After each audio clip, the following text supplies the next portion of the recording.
I have a 95 Mustang convertible GT 5.0. It's bucking, surging. It surges when I step on the gas, and the RPMs raise when I throw it into the next gear. Have you checked for codes in the computer? Now we check for codes, throttle position center, all these other things, and we've replaced it all. Okay. I've replaced all these sensors and everything because I bought the car, and it's 28 years old. I don't think anybody replaced anything, so I've been replacing it and restoring the car. But everything keeps getting better, except this surging keeps getting worse. So how long ago did this surging start? The surging never stopped.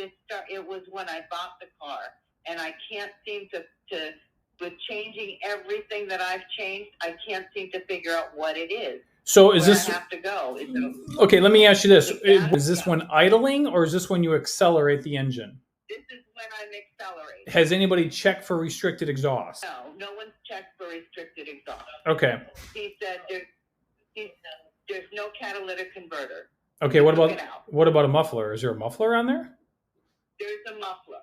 Okay, the muffler itself can get restricted, so we'll have to check that. You said that ignition components have been replaced, spark plugs, wires, cap rotor? Yeah. Okay, what about the distributor assembly itself? Was that replaced? No. Okay, so that's another thing that you can take a look at. Let me ask you this. It's been a while since I've worked on one of these. It's a 1995. Does this engine have a separate crankshaft position sensor? Yes or no? He doesn't know. Yeah. My information says it does not have a separate crank sensor, so don't worry about that. Okay. Okay, so you said the distributor component, muffler, yeah, restriction. Yep. Okay, it sounds like something. Sometimes it runs great. Sometimes it runs great. It's intermittent. Mm-hmm. This thing, you start it off when it's cold, it's beautiful, and then it starts this crap. Let me ask you this. Can you accelerate when it's cold? Yes. Okay. But not when it's doing this, because it feels like it dies out when you accelerate. Okay. All right. It doesn't have any get up and go when it's bucking, when it's surging. How about the fuel pump? Or the fuel pump, everything's new. I replaced the gas tank and the fuel pump and all that stuff. When was that replaced? A couple months ago, because the grommet and things were leaking. Okay. So I would just make sure, even though it's been replaced, let's just double check fuel pressure when this happens. Make sure we got plenty of fuel pressure. He said he just did that, and it's fine. And what were the readings? 40, 60, something. Okay. All right. So if you haven't done so already, I would recommend to check that the air intake tube or snorkel that runs from the mass airflow sensor up to the throttle body assembly. Make sure there's no cracks or rips or anything like that in that snorkel. It's called the air intake tube. Yeah, it's an induction system. Induction system. Mm-hmm. You said the tube is good. The snorkel tube is all good. Okay. We've replaced the EGR. I've replaced a bunch of sensors. I just replaced the sensor. He put the wires together for the coil wires, primary coil wires were touching. Okay.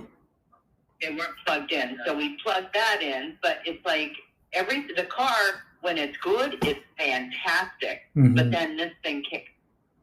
Yeah, all I gotcha. of a sudden, out of nowhere. Well, what you could do. So we're looking at the electrical. Mm-hmm. But do you think it could be electrical, or it could be gas related, fuel related? It could be both. It could be both. Could be either one. Yeah. So we know the fuel pressure. If you check the fuel pressure, we know the fuel pressure is not the problem.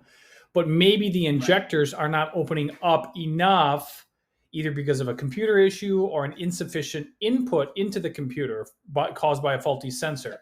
Even though we have replaced the sensor. What about the oxygen sensors? Were they replaced? No. Okay. So it's something else to look at. So injector pulse with, it's called injector pulse with hot at idle. The specifications should be 4.6 to 4.8 milliseconds.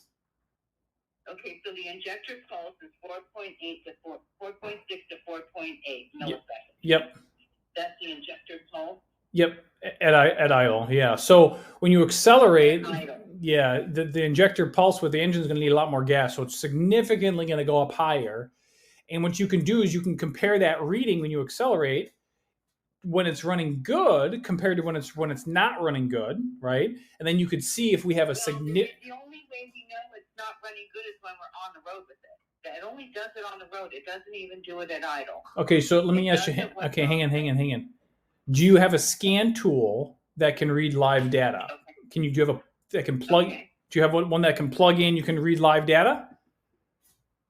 Opening up the injectors, so there isn't just one specific input into the computer that's causing this problem.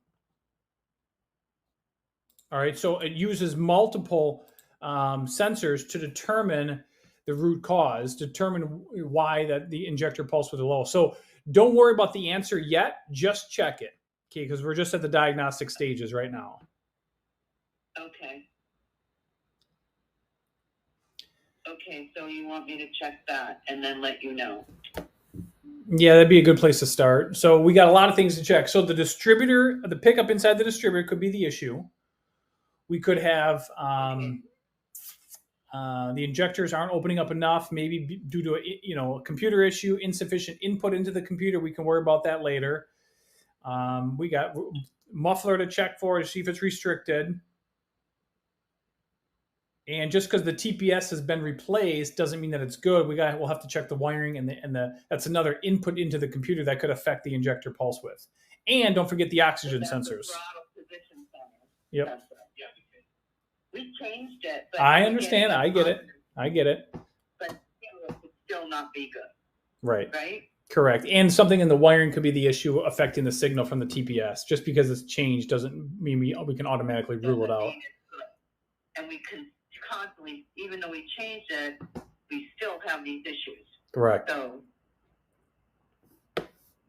okay, because whatever it is getting worse. Mm-hmm.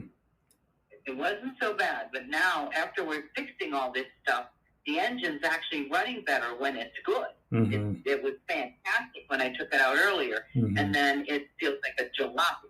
Right, I got you. Later. I hear you. And don't forget the oxygen sensors. Oxygen sensors. Mm-hmm.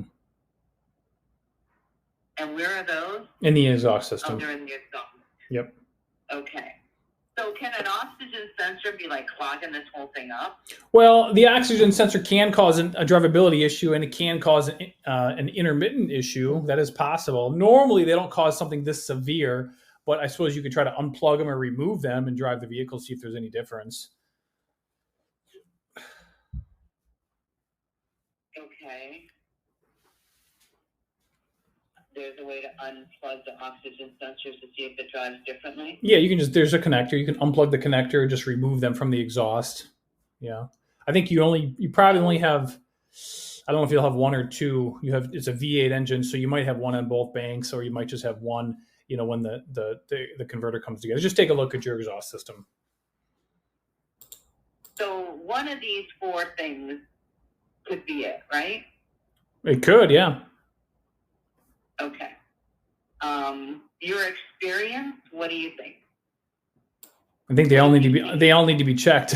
I've been around long enough to know that anything's possible. Right. Okay. All right. Well, we'll do these things and then I'll get back with you. All right. Sounds like a plan. Good luck and let me know, okay?